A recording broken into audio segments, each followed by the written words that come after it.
পুরো মধ্যপ্রাচ্য জুড়ে বাজছে তৃতীয় বিশ্বযুদ্ধের দামামা। আর এর মধ্যেই আমাদের হাতে এসে পৌঁছেছে গুরুত্বপূর্ণ আন্তর্জাতিক সংবাদ। শুরুতেই শিরোনাম, যুদ্ধবিরতির পর ঘরে ফিরেছেন লেবাননের বাসিন্দারা। এরপরেই জানাবো, আবারও হামলা চালালে ইসরায়েলকে কঠোর জবাব দেওয়া হবে, হিজবুল্লাহর বিবৃতি। এদিকে কৃত্রিম ধর্ম তৈরির চেষ্টা করছে ডিজিটাল আন্দোলন, মন্তব্য এরদোয়ানের। পরেই জানাবো, ইসরায়েলি হুমকির মুখে ইরাকের প্রতি পূর্ণ সমর্থন নিশ্চিত ঘোষণা মুসলিম বিশ্বের। এবং সর্বশেষ জানাবো, ট্রাম্পের মন্ত্রিসভাকে বোমা মেরে উড়িয়ে দেওয়ার হুমকি।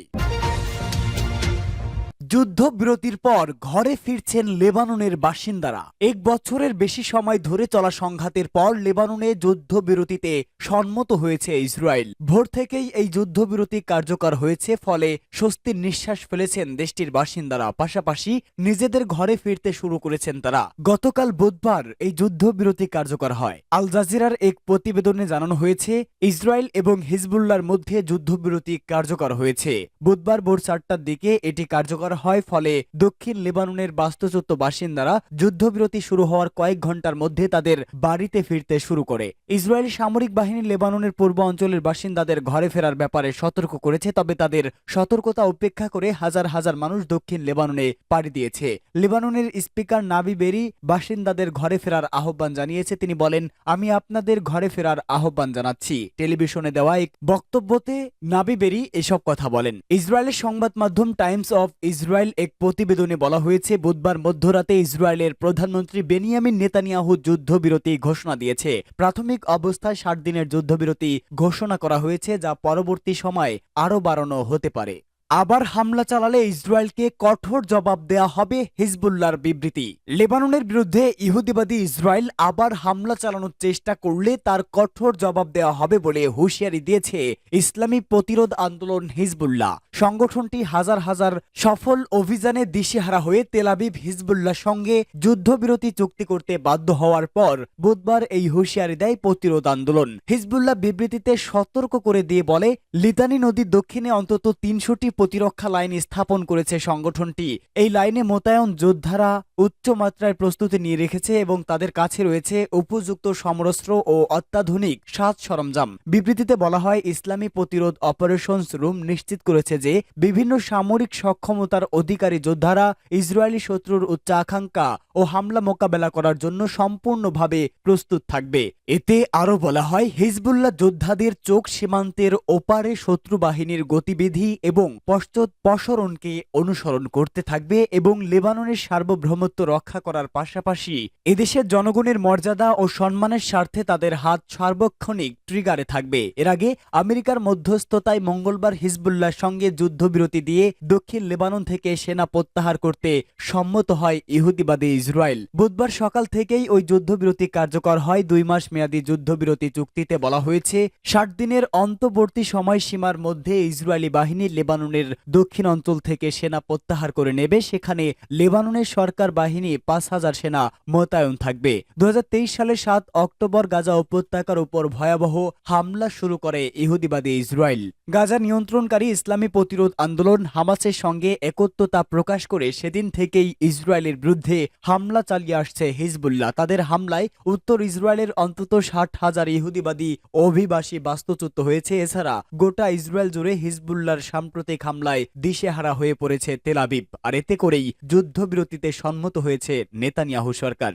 কৃত্রিম ধর্ম তৈরির চেষ্টা করছে ডিজিটাল আন্দোলন, বলছে এরদোয়ান। তুরস্কের president Recep Tayyip Erdogan digital প্রযুক্তি নির্ভর বিশ্বের পরিবর্তন নিয়ে সতর্ক করেছেন। তিনি বলেছেন, একটি নতুন কৃত্রিম ধর্ম প্রতিষ্ঠার প্রচেষ্টা চলছে, যা বিশেষ করে ইসলাম সহ সব আব্রাহামিক ধর্মকে ক্ষতিগ্রস্ত করার লক্ষ্যে ডিজিটাল আন্দোলন চালাচ্ছে। তিনি আঙ্কারায় 7ম ধর্মীয় কাউন্সিলে ভাষণ প্রদানকালে এই মন্তব্য করেন। খবর TRT ওয়ার্ল্ডের। এরদোয়ান বলেন, ডিজিটাল আন্দোলন কারণ ইসলাম সহ সব আব্রাহামিক ধর্মকে লক্ষ্যবস্তু বানিয়ে এবং দুর্বল করে একটি নতুন ধর্ম প্রতিষ্ঠার চেষ্টা করছে। তিনি মুসলিম মূল্যবোধ রক্ষায় ডিজিটাল বিশ্বাস ব্যবস্থার বিরুদ্ধে জরুরি পদক্ষেপ গ্রহণের আহ্বান জানান। এরদোয়ান বলেন, সব মুসলিম মূল্যবোধকে ডিজিটাল বিশ্বাস ব্যবস্থার প্রভাব থেকে রক্ষা করতে দ্রুত ব্যবস্থা নেওয়া প্রয়োজন। ধর্মীয় পরিষদ ও ডিজিটাল বিশ্বের প্রভাব নিয়ে আলোচনা করতে তুরস্কে 2 দিনের আয়োজন আনুষ্ঠানিক হয়েছে। এতে ইসলামী পণ্ডিত, ডিজিটাল কন্টেন্ট নির্মাতা, যোগাযোগ বিষয়ক বিশেষজ্ঞ ও এআই বিশেষজ্ঞরা অংশগ্রহণ করেন। এরদোয়ান পশ্চিমা আধুনিকতার বিরুদ্ধে তার উদ্বেগ প্রকাশ করে বলেন, পশ্চিমা আধুনিকতার ভিত্তি রক্তপাত, ঔপনিবেশিকতা এবং হামলার উপর গড়ে উঠেছে। তবে একদিন এটি শেষ হবে এবং মানবিক মূল্যবোধের ভিত্তিতে আমাদের সভ্যতা আবারও পুনর্জীবিত হবে। নাস্তিকতা ও বিভেদের বীজ বপন করে ইসলাম ও মুসলমানদের উপর সরাসরি আঘাত করা হচ্ছে উল্লেখ করে এরদোয়ান বলেন, আমাদের যুব সমাজের মানসিকতার উপর এই আক্রমণকে প্রতিহত করতে হবে। তিনি আরো বলেন, ফিলিস্তিনে যাদের মাধ্যমে গণহত্যা চলছে তারা আমাদের প্রতিনিয়ত আক্রমণ করছে। ডিজিটাল মাধ্যম আজকাল আমাদের সব মূল্যবোধকে ধ্বংস করার অস্ত্র হিসাবে ব্যবহৃত হচ্ছে। বিশেষ করে সামাজিক যোগাযোগ মাধ্যমের মাধ্যমে বর্ণবাদী আন্দোলনকে উৎসাহিত করা হচ্ছে। ইসরায়েলি হুমকির মুখে ইরাকের প্রতি নিশ্চিত সমর্থন ঘোষণা। ইহুদিবাদী ইসরায়েল ইরাকের বিরুদ্ধে হামলা চালানোর বিষয়ে যে সমস্ত হুমকি দিচ্ছে তার বিরুদ্ধে বাগদাদের প্রতি নিশ্চিত সমর্থনের কথা ঘোষণা করেছে মুসলিম বিশ্ব। মিশরের কায়রোয় আরব লীগের জরুরি বৈঠক থেকে এই সমর্থনের কথা ঘোষণা করা হয়। মধ্যপ্রাচ্য অঞ্চলে দখলদার ইসরায়েলের হামলা ও ধ্বংসাত্মক যুদ্ধের অবসান ঘটানোর জন্য আন্তর্জাতিক সম্প্রদায়ের হস্তক্ষেপের আহ্বান জানানো হয়েছে এই বৈঠক থেকে। জরুরি অধিবেশনে যোগ দেওয়া আরব লীগের স্থায়ী প্রতিনিধিরা এবং এতে সভাপতিত্ব করেন ইয়েমেন। ইরাকের বিরুদ্ধে সামরিক অভিযান চালানোর বিষয়ে ইসরায়েলের হুমকি নিয়ে অধিবেশনে আলোচনা করা হয়। বৈঠকে যোগ দেওয়া কর্মকর্তারা এক বিবৃতিতে বলেছেন, বৈঠক থেকে নিন্দা জানিয়ে যা বলা হয়, ইহুদিবাদী ইসরায়েল ওই অঞ্চলে যুদ্ধের বিস্তার ঘটাতে চাইছে। এ অবস্থায় ইরাকের জাতীয় ভৌগোলিক অখণ্ডতা এবং সার্বভৌমত্ব রক্ষার জন্য এই দেশটির প্রতি সমর্থন দেওয়ার প্রয়োজন রয়েছে। বিবৃতিতে আরব লীগের মহাসচিবের প্রতি আহ্বান জানিয়ে বলা হয়েছে, ইসরায়েলি হুমকির বিষয়টি যেন তিনি আরব লীগের পক্ষ থেকে জাতিসংঘ নিরাপত্তা পরিষদকে অবহিত করেন। ট্রাম্পের মন্ত্রিসভাকে বোমা মেরে উড়িয়ে দেওয়ার হুমকি। যুক্তরাষ্ট্রের প্রেসিডেন্ট নির্বাচনে জয় পেয়েছেন সাবেক মার্কিন প্রেসিডেন্ট ডোনাল্ড ট্রাম্প। এরপর নতুন সরকারের মন্ত্রিসভায় বিভিন্ন জনের নাম সামনে এসেছে। এরই মধ্যে ট্রাম্পের মনোনীত বেশ কয়েক মন্ত্রীকে বোমা হামলার হুমকি দেওয়া হয়েছে। বিবিসির এক প্রতিবেদনে এই তথ্য জানানো হয়েছে।